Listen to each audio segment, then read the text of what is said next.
அல்ஹம்துலில்லாஹி வஹ்தஹ் வஸ்ஸலாத்து வஸ்ஸலாமு அலா மன் லா நபிய பஅதஹு வ பஅத். அன்புள்ள சகோதரர்களே, சகோதரிகளே, பெரியவர்களே, தாய்மார்களே, நம் அனைவரின் மீதும் அல்லாஹுவின் சாந்தியும் சமாதானமும் உண்டாகட்டுமாக. அன்பார்ந்தவர்களே, இன்றைக்கு நம்முடைய உரையினுடைய தலைப்பு என்ன அப்படின்னு சொன்னால், மக்கள் எப்படி இஸ்லாத்திற்கு வருகிறார்கள் அப்படிங்கிறத பற்றின ஒரு சுருக்கமான விளக்கம் தான். ஏன்னா இன்றைக்கு உலகம் முழுக்க பெரும்பான்மையான மக்கள் என்ன செய்கிறாங்கன்னா, அதிகமான மக்கள் இஸ்லாத்தை நோக்கி வந்துக்கிட்டே இருக்கிறாங்க. பொதுவாக ஒரு மதத்திலேருந்து இன்னொரு மதத்துக்கு போகிறது அப்படிங்கிறது நடந்துக்கிட்டு தான் இருக்குது. ஆனால் மற்ற மதங்களுக்கு ஒருத்தர் போகிறதுக்கும் இஸ்லாத்துக்கு வர்றதுக்கும் நிறைய வித்தியாசங்கள் உண்டு. திருமணம் அல்லது வேறு நோக்கங்கள் அல்லாமல் ஒரு மதத்திலேருந்து இன்னொரு மதத்துக்கு போகிறாங்க அப்படின்னா, ஒரு மற்ற மதங்களில் ஒருத்தர் இப்போ இந்து மதத்திலேருந்து கிறிஸ்தவத்துக்கு போகிறாரு அப்படின்னா, அவரை பொறுத்த வரைக்கும் இங்கே இருக்கிறது இது பரவாயில்லை அப்படிங்கிற எண்ணத்தில் தான் போவார். ஆனால் அதுவே வேறொரு மதத்திலேருந்து இஸ்லாத்திற்கு ஒருத்தர் வர்றாரு அப்படின்னு சொன்னால், அதாவது திருமணம் போன்ற நோக்கங்கள் அல்லாமல் அப்படி வர்றாரு அப்படின்னா, அவருடைய காரணம் என்ன அப்படின்னா, அவர் உண்மையை அறிந்து கொண்டதன் காரணமாக இருக்கும். உறுதியாக இதுதான் சத்தியம் அப்படின்னு அறிந்து கொண்டதாக இருக்கும். அதனால் இது சம்பந்தமான ஒரு சுருக்கமான விளக்கத்தை சொல்லலாம் அப்படின்னு நினைக்கிறேன். நிச்சயமாக இது உண்மையை அடைந்து கொள்வது எப்படி அப்படின்னு ஆசைப்படக்கூடியவங்களுக்கும் இஸ்லாமிய பிரச்சாரம் செய்யக்கூடியவர்களுக்கும் நிச்சயமாக இது ஒரு பயனுள்ளதாக இருக்கும். முதல் விஷயம், இந்த உலகத்தினுடைய சிஸ்டமே எப்படி அப்படின்னு சொன்னால், நம்மளை படைத்த இறைவன் ஒருத்தன் இருக்கிறான். அவன் நம்மளை படைத்ததே ஒரு சோதனைக்காக. என்ன சோதனை அப்படின்னா, நம்மளை படைச்சி நம்ம இப்படித்தான் வாழணும் அப்படின்னு ஒரு வாழ்க்கை வழிகாட்டலை கொடுத்துருக்கிறான். அந்த வழிகாட்டின் அடிப்படையில் நம்ம வாழ்ந்து மரணிக்கிறோமா இல்லையா அப்படிங்கிறது அந்த சோதனை. நம்ம அந்த வழிகாட்டலை நேர்வழி அப்படின்னு சொல்லலாம், நேரான வழி அப்படின்னு. அதுக்கு மாற்றமான அனைத்துமே என்னது? தவறான வழி அல்லது வழிகேடு அப்படின்னு சொல்லலாம். இந்த நேரான வழியில் ஒரு மனிதன் செல்கிறானா, நேர்வழியிலேயே மரணிக்கிறானா அப்படிங்கிறதான் இந்த உலகத்தினுடைய சோதனை. இறைவன் இந்த குர்ஆனில் சொல்கிறான், அல்லாஹ் நாடி இருந்தால் பூமியில் உள்ள எல்லா மனிதர்களும் முஸ்லீம்களாக நேர்வழியில் இருக்கக்கூடியவர்களாக ஆகியிருக்க முடியும். ஆனாலும் கூட உங்களுக்கு கொடுக்கப்பட்டதில் நீங்கள் எப்படி நடந்துக்கிறீங்க அப்படின்னு சோதிக்கிறதுக்காகத்தான் அல்லாஹ் அப்படி செய்யலை அப்படின்னு குர்ஆன் சொல்கிறத நம்ம பார்க்குறோம். எனவே இந்த வாழ்க்கை ஒரு பரீட்சை. இதில் எப்படி ஒருத்தர் இஸ்லாத்தை ஏற்றுக்கொள்கிறார் அப்படின்னு நீங்கள் பார்த்தீங்கன்னு சொன்னால், ஒவ்வொரு மனிதனுக்குமே இறைவன் ஃபித்ரா அப்படின்ற ஒன்று வச்சுருக்கான். ஃபித்ரா அப்படின்னு சொன்னால் இயற்கை அப்படின்னு நம்ம சொல்லுவோம். இயற்கை அல்லது இயல்பு அப்படின்னு சொல்லுவாங்க. இறைவன் குர்ஆனில் சொல்கிறான், ஃபஅகிம் வஜ்ஹக லில்லதீன ஹனீஃபா, நீங்கள் உங்களுடைய இறைவனுடைய நேரான மார்க்கத்தின் பக்கம் உங்களுடைய முகத்தை திருப்புங்கள்.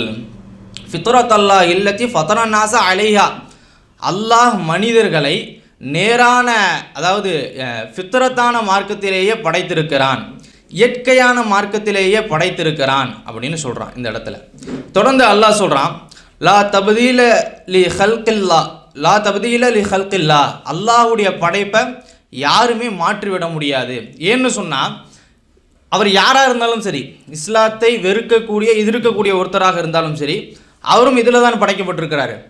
இறைவன் இயற்கை உணர்வு, இயற்கையான ஒரு மார்க்கம் அப்படிங்கிற ஒன்றை கொடுத்து தான் படைச்சிருக்கிறான். அதை யாராலும் என்ன செஞ்சிட முடியாது, மாற்றிடவே முடியாது. அது பெரும்பாலான மனிதர்கள் இதை அறிவதில்லை அப்படின்னு இறைவன் சொல்கிறான். சப்ஜெக்ட் என்ன அப்படின்னா, இறைவன் எல்லோரையுமே இயற்கை மார்க்கத்தோடையே என்ன செஞ்சுருக்கான் அப்படின்னா மனிதர்களை படைச்சிருக்கான். நபிகள் நாயகம் ஸல்லல்லாஹு அலைஹி வஸல்லம் அவங்க ஒரு இடத்துல சொன்னாங்க, குல்லு மௌலூதின் யூலது அலல் ஃபித்ரா, ஒவ்வொரு குழந்தையுமே இயற்கை மார்க்கத்தில் தான் பிறக்கின்றன. அவர்களுடைய பெற்றோர்கள் தான் வளர்க்கும் போது அவர்களை கிறிஸ்தவர்களாகவோ யூதர்களாகவோ அல்லது நெருப்பை வணங்கக்கூடியவர்களாகவோ மாற்றி விடுகிறார்கள் அப்படின்னு சொல்கிறாங்க. இந்த இடத்துல முஸ்லீம்களாக மாற்றிடுறாங்க சொல்ல. ஏன்னா இஸ்லாத்தில் தான் குழந்தை பிறக்குது.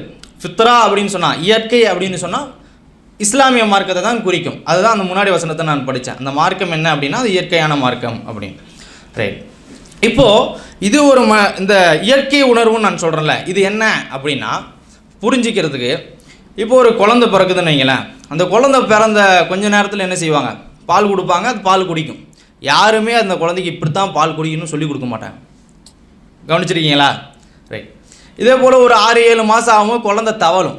யாராச்சும் சொல்லி கொடுத்து நீங்கள் பார்த்துருக்கீங்களா? கிடையாது. ஒரு குருவி கூடு கட்டும், யாராச்சும் சொல்லி கொடுத்துருக்காங்களா? கிடையாது. ஏன்னா அந்த இயற்கை இயல்பு உணர்வோடு தான் ஒவ்வொரு படைப்புமே படைக்கப்படுது. இது ஒரு பெரிய ஆச்சரியம். இப்போது இதுதான் இயற்கை உணர்வு அப்படின்னு நம்ம சொல்கிறோம்.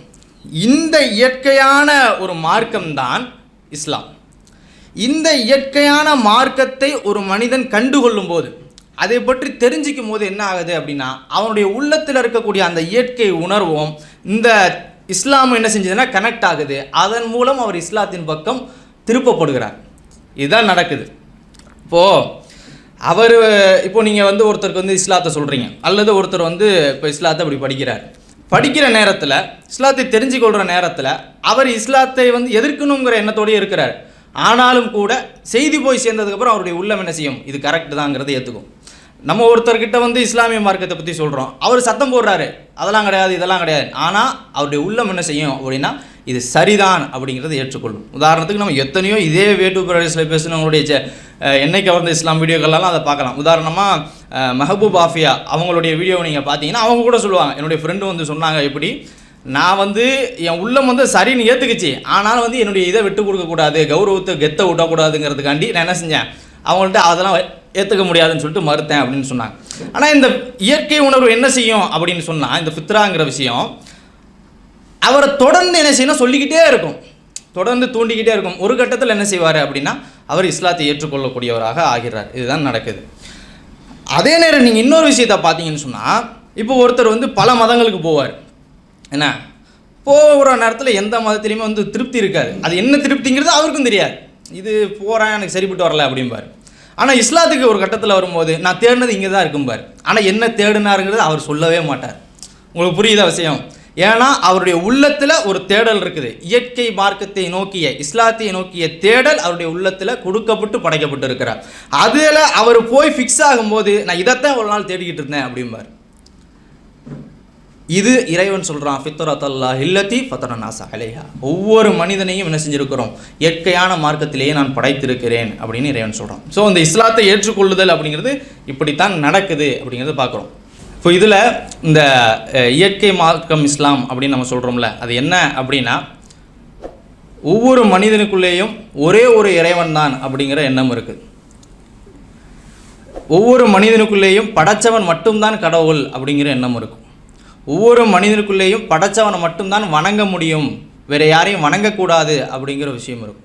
இதுதான் நம்ம சொல்கிறது. இஸ்லாம் இதைத்தான் சொல்லுது. எனவே இது ஒரு மனிதத்தில் கனெக்ட் ஆகும்போது என்ன செய்கிறான், அவன் இஸ்லாத்தை ஏற்றுக்கொள்கிறான். இந்த எண்ணத்தோடு தான் ஒரு மனிதன் என்ன செய்கிறான், பிறக்கிறான்.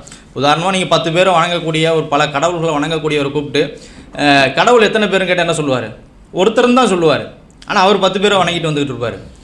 அதே போல் கடவுள் எங்கே இருக்கான்னு கேட்டு பாருங்கள், மேலே தான் இருக்கான்னு சொல்லுவார். யாராச்சும் இதை சொல்லி கொடுத்தாங்களா? கிடையாது. ஆனால் அவருடைய உள்ளத்தில் என்ன செய்யுது, அது இருக்குது. இதை இஸ்லாம் தெளிவுபடுத்துங்கிற பார்க்குறோம்.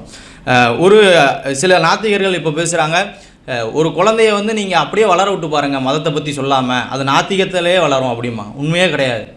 இது விஞ்ஞானிகள் ஆய்வு செஞ்சு சொல்கிறாங்க. ஆக்ஸ்ஃபோர்டுடைய ப்ரொஃபஸர், சீனியர் ப்ரொஃபஸர், அவர் டாக்டர் பேரட்னு நினைக்கிறேன், அவர் ஆய்வு பண்ணுறாரு இந்த மாதிரி விஷயத்தை. ஒரு குழந்தை எந்த மனோநிலையோடு பிறக்குது வளருது அப்படின்னு அவர் அந்த ஆய்வில் ஒரு முடிவு சொல்கிறாரு. ஒவ்வொரு குழந்தையுமே ஒரு கடவுள் நம்பிக்கையோடு தான் பிறக்குது அப்படின்னு சொல்லிட்டு அவர் சொல்கிறாரு. அது எந்த மதம்ங்கிறத நான் சொல்ல மாட்டேன், ஆனால் அது ஒரு பேட்டர்ன் ரிலீஜியன், அதாவது இயற்கையான மார்க்கம் அப்படின்னு இதே வார்த்தையை அவர் சொல்கிறார். அவருக்கு இஸ்லாம் எப்படி சொல்லிச்சாங்கிறது நமக்கு தெரியலை, அவர் இதை பார்த்து சொன்னாரா நமக்கு தெரியாது. ஆனால் அவர் இதே வார்த்தையை சொல்கிறார், அது எந்த மதம் எனக்கு தெரியாது, ஆனால் அது ஒரு இயற்கை மார்க்கம் அப்படின்னு சொல்கிறார். இஸ்லாம் என்ன சொல்லுது, இது ஒரு இயற்கை மார்க்கம்னு அறிமுகப்படுத்துது. ஸோ இந்த மாதிரியான ஒரு சப்ஜெக்டும் இதில் இருக்குது அப்படிங்கிறத நம்ம புரிஞ்சுக்கணும். இது ஒரு சப்ஜெக்ட்.